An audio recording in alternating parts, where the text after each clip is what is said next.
Okay, last night we got into a little bit of debate on Twitter about effective velocity. It started off as a discussion on why home runs have increased over the last couple of years. And my contention was it's because of 13 and 21. Major league average is 13% fastball strikes are located in the strike zone in this area of the strike zone.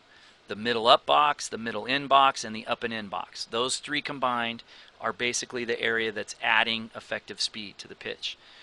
21% of fastballs are located middle away, down and away, and down and middle.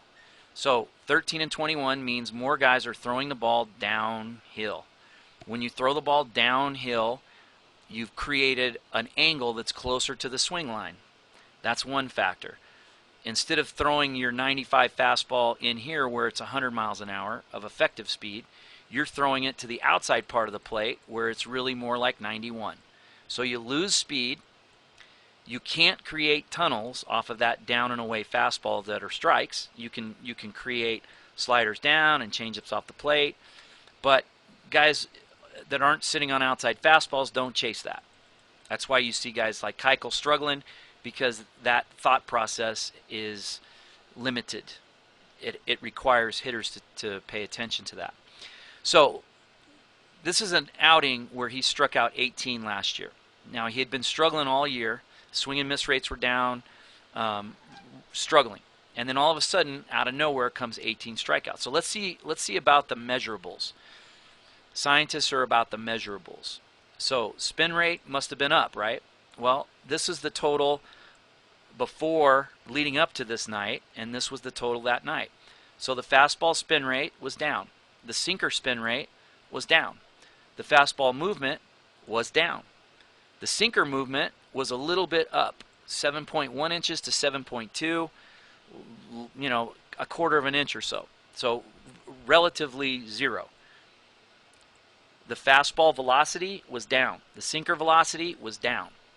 The curveball rate was significantly higher, but it didn't play a major role in all of these strikeouts. The one other measurable was that normally Corey Kluber in the area up above the zone called the pressure zone, and in here the pressure zone, normally he uses his fastball in that area and in this plus area 22% of the time. So the combination of those two areas, those three areas, he uses 22% of the time. But that night, 41%. So he almost doubled the amount of elevated fastballs.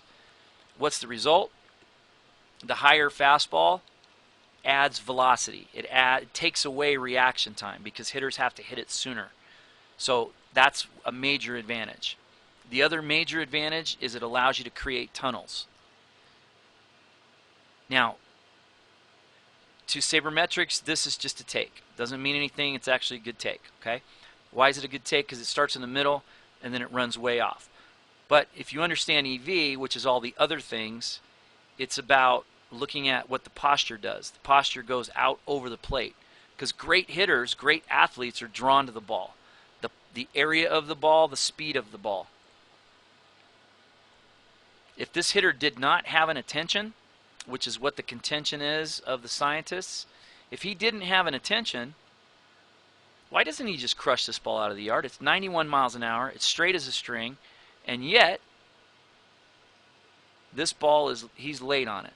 Why is he late on it? How do I know he's late on it? Because the exit velocity, number one. Number two, he hits it slightly off the handle side of the sweet spot. Number three, his arms are bent, which means he's drawn his hands in, and that's a sign of being very late. Why is he late? Because the last pitch led him down an incorrect path. It created an illusion. And the illusion is this pitch is going to be right down the middle, and then it's going to run off the plate like the last one did. Look up here, upper right. This clock tells us where the ball's at in space. 0.133 seconds is about a third of the way to the plate. One runs off the plate, and the other one stays dead middle up in the no-no area, and yet he's late on that. He's late on that because there was an EV tunnel. The other reason that he had a lot of success in this elevated with these elevated fastballs is because when Yadier Molina did his homework, he found out that 13 and 21 was the norm. So he's used to 91 EV miles an hour when Corey Kluber throws 95, not 98 to 100, which is what happens when it goes to the inside part of the plate. So how late is he here? Draws his hands in, bends the lead arm, hits the ball off the handle, and he's late. He's about 7 or 8 miles an hour late. If we had a side view, again, I could show you a measurement. I don't have that side view. Back-to-back fastballs in the same area to a future Hall of Famer, and he's dead late and pops it up. Why? Because it's unusual, A. B, it's faster than he's capable of waiting to see it, expecting 91, and then turning on 100. It's not going to happen. Not going to happen with him or any other hitter that ever lived. They don't do it that way. That's not the way that this takes place. Now, to sabermetrics, this is just a swing and a miss. Doesn't mean anything. It's off the plate, it's a chase, and it's a swing and the miss. But to someone that understands effective velocity, he chases this for a reason. And he's extremely early. If you notice that his bat is going off the end of the bat. So he missed that by a certain amount of miles per hour. He was a certain amount early on that swing. Not even close. That's a great athlete that's not even close on that pitch. And then the next pitch is a fastball that absolutely eats him up. This ball's 3 or 4 inches from his fingers. Now, granted, he's trying to hold up, but he's trying to hold up. He starts to swing, and he's trying to hold up because he realizes how dead late he is and is probably worried about the ball actually hitting him in the hands. Now, what's the magic of that? There's literally no better proof to the fact that hitters have an attention because he can't hit either one of these pitches. He's waiting to see those two pitches on top of each other, and by the time he sees the fastball moving in, way too late, not even close. And by the time he recognizes this 90-mile-an-hour pitch down and away, these pitches really only have 4 miles an hour of real speed differential. But if hitter's attention didn't matter, why didn't he just recognize it and turn on both of them? Turn on the one in and wait on the one that's down and away. But he doesn't do that because the tunnel forced him to wait too long. And once he waits so long, now he can no longer react to either pitch and be 100% on time. It's not going to happen. So if you want to study effective velocity, then you take out every Corey Kluber fastball combination that's in this plus area that creates a tunnel with the cutter and the curveball, and then you take those sequences out of it, and then you look at all those down and away fastball sequences with the slider with the hump creating a hump up above that, and the curveball that's got a hump up above that.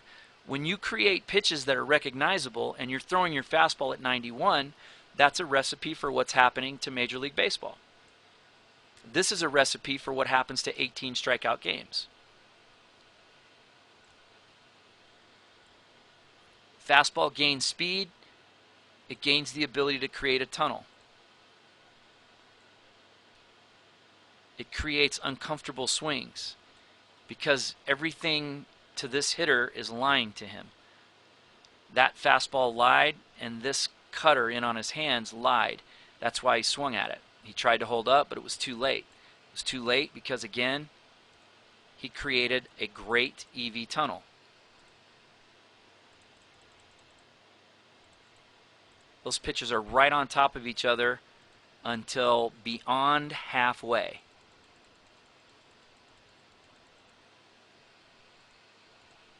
Beyond halfway. The human machine takes too long to swing the bat. It takes a little time to recognize the pitch. That's why all the uncomfortable swings. Because that pitch and this uncomfortable check swing looked far too close together. And that's what causes that uncomfortable swing.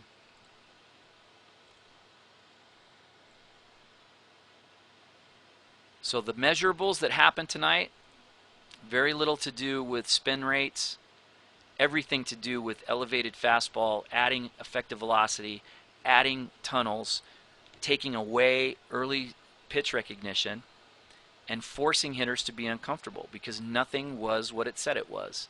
That's what effective velocity is. Now, if you can figure out a way to take out all the EV efficient sequences and have Corey Kluber only throw sequences that include an outside fastball, a slider that's middle away in the strike zone, and a curveball that's down and away, none of those are physically possible to be in the same tunnel. You take that combination and then you run your numbers, and we'll find out whether hitters have an attention or not. When they recognize pitches, they make contact. When they don't recognize pitches because of EV tunnels, they swing and miss. It's that simple.